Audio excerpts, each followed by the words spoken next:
Paul Harrell, weekdays from 4 to 6. Learn more at paulharrell.com.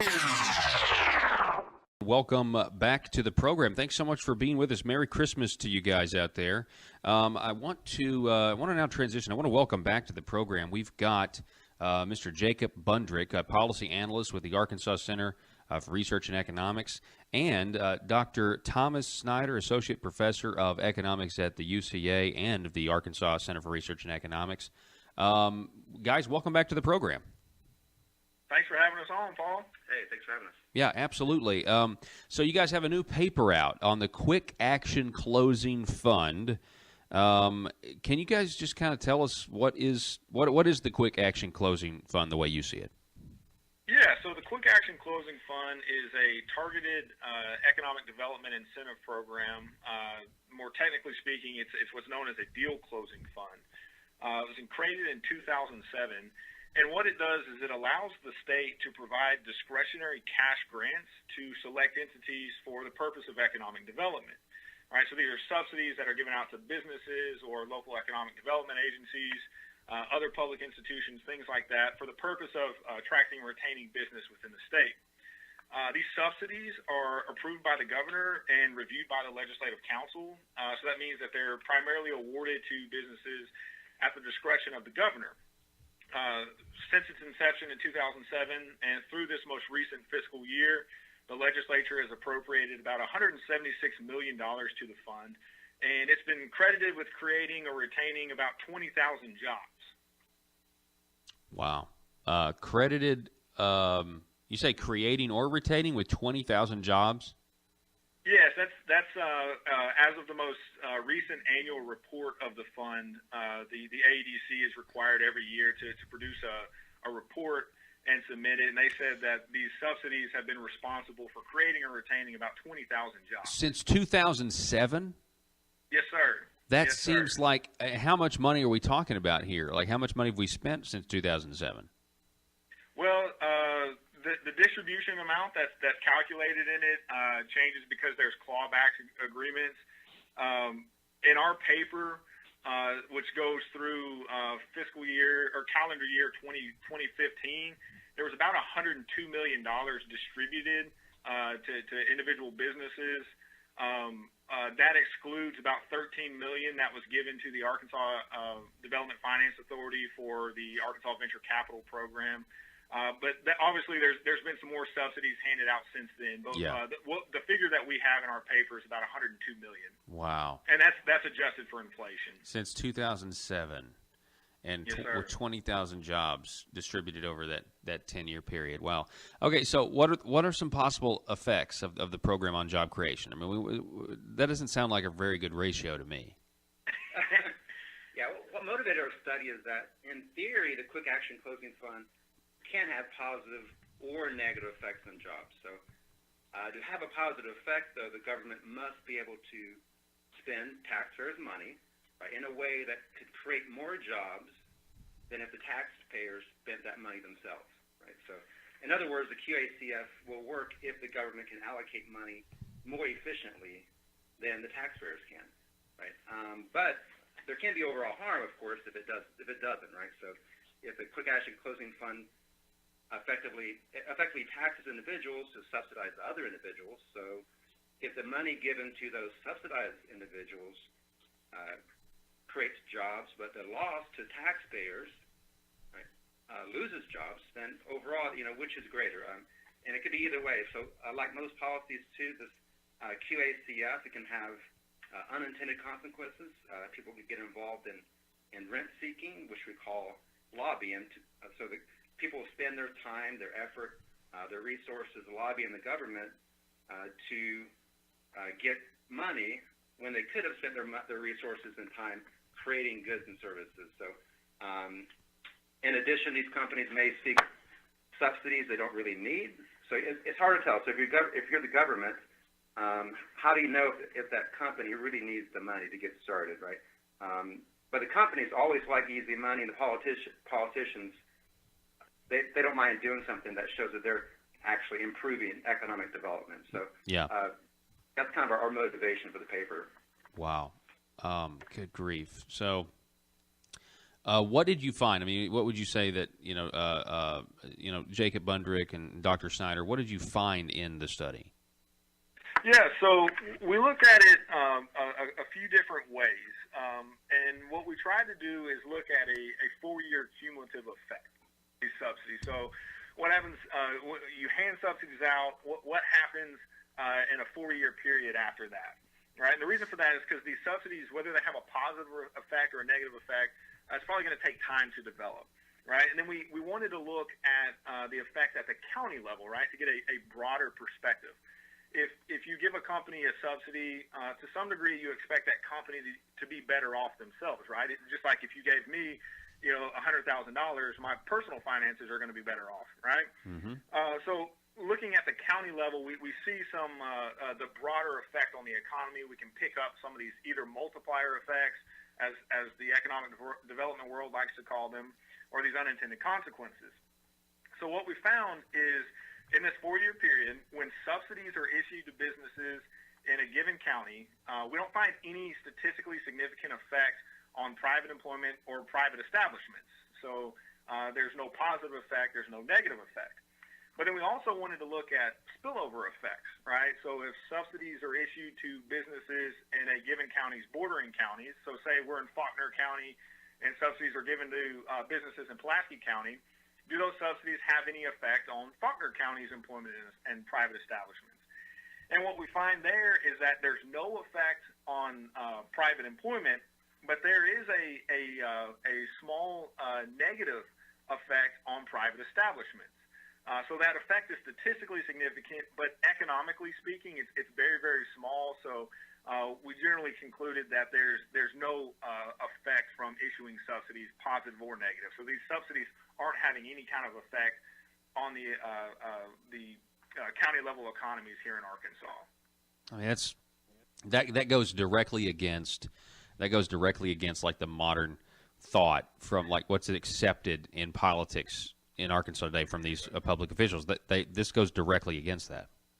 Right, and that's part of the reason why we really wanted to take a look at this program, is because, like I said, there's been $176 million allocated to it, and we need to figure out if that money is actually generating any economic benefits, right? If we're spending that much money on it, it's important to understand how this is impacting the greater economy. Mm-hmm. And we can't just throw subsidies out or tax incentives out and just assume that they're going to have these great positive effects because that's what we hope they do. Yeah.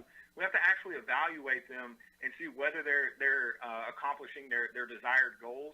And if not, we can figure out a better policy to help encourage economic development. So what do you think? Why do you think some of these findings are important? I mean, I'd just like for you to elaborate on that if you can. Sure.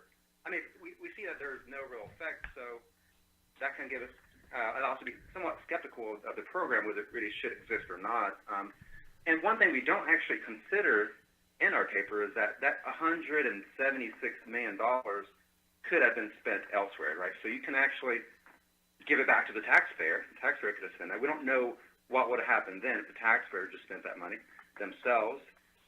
Or if the government had to spend that money, they could have been spent in infrastructure, which is one area where there is some literature that's shown that there could be a positive effect.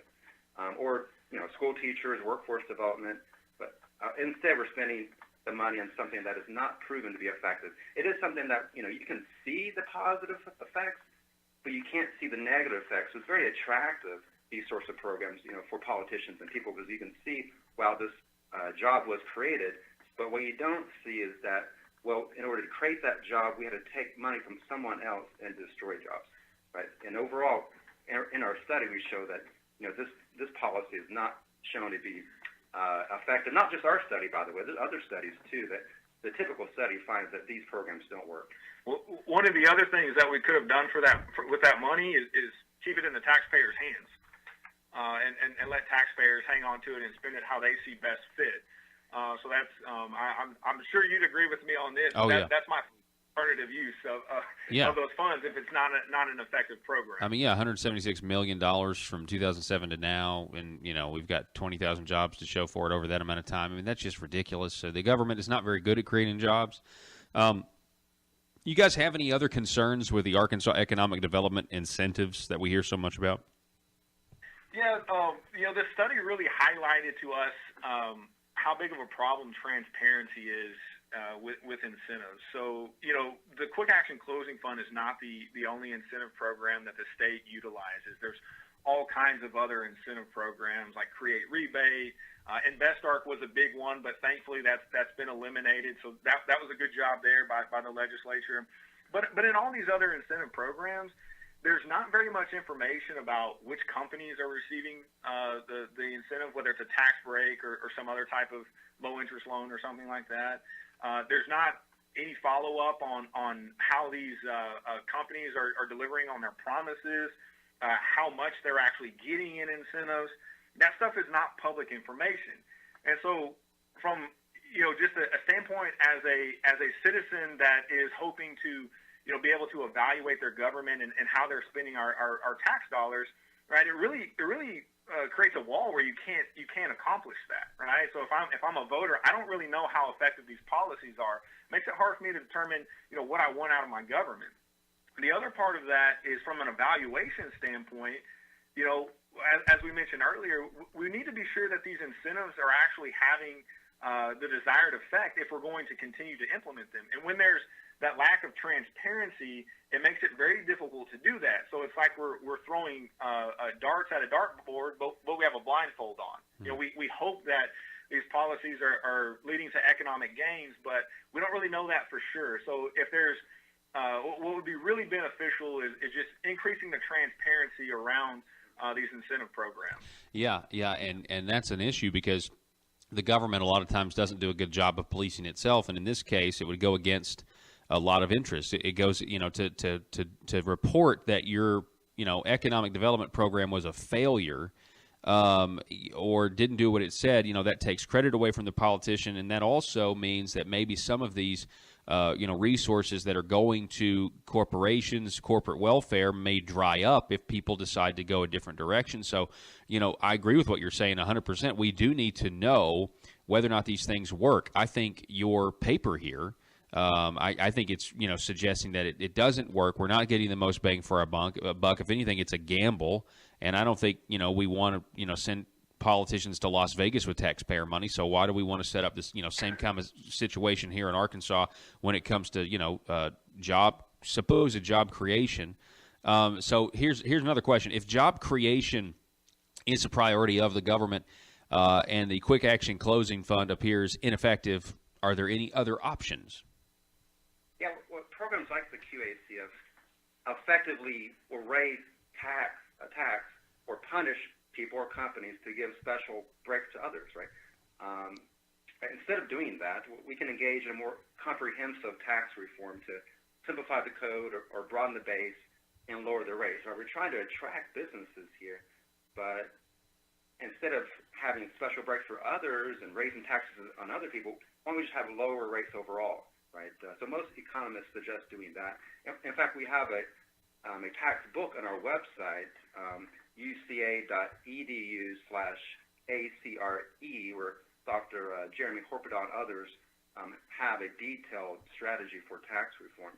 And something we can do that is free, in fact, is less than free, we actually could gain money from this, is reduce occupational licensing burdens to eliminate artificial barriers to employment. So as we know, Arkansas has one of the most burdensome licensing requirements in all of the U.S. So according to the Institute for Justice, we rank third in the nation. So we're thinking about how to create jobs instead of having $176 million to spend on people. We can just do it for free by cutting some regulations. Yeah, gosh, yeah, I completely agree with that. Those are really common sense things. Broaden the base, tax reform, cut our taxes, maybe even send less money to the government. I'm not a fan of this revenue neutral stuff. But then the occupational licensing. I mean, if we're talking about what the government can do is to stop regulating so much, and we do rank so poorly with occupational licensing. So those are some really, really strong and great points, and I certainly appreciate it. Can you guys give us the website? Again, Jacob Bundrick, policy analyst with Acre, and Dr. Thomas Snyder, We appreciate you guys so much for coming on the program. Go ahead and give us the website for Acre one more time so folks can go check this information out for themselves. Sure. It's uca.edu/ACRE.